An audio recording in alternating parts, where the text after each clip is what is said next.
اللہ نے کہا فلا تظلموا فیہن،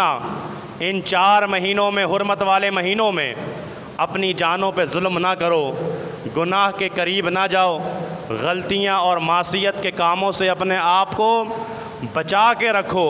ان 4 مہینوں میں۔ پہلے سن لیجئے کہ یہ 4 مہینے حرمت والے کون سے ہیں، یہ ہمیں زبانی یاد ہونے چاہیے، ہمیں پتہ ہونا چاہیے کہ ان 4 مہینے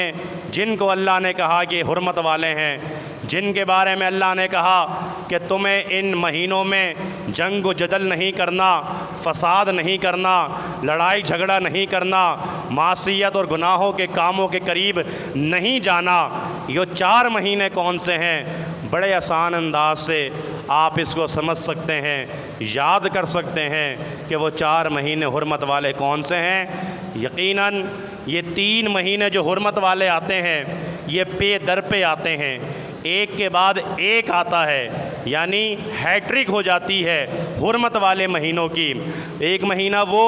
ذوالقعدہ جو گزر چکا ہے وہ حرمت والا مہینہ ہے، ایک مہینہ یہ ذوالحجہ جس میں ہم موجود ہیں یہ حرمت والا مہینہ ہے، اسی طرح اس کے بعد جو آنے والا مہینہ ہے محرم الحرام کا مہینہ، فرمایا یہ بھی حرمت والا مہینہ ہے۔ تو 3 تو یہ پے در پہ ہو گئے، ذوالقعدہ، ذوالحجہ اور محرم کا مہینہ یہ حرمت والے اللہ نے قرار دے دیے، اور ایک مہینہ رجب کا مہینہ ہے کہ جس کو اللہ نے حرمت والا قرار دیا ہے۔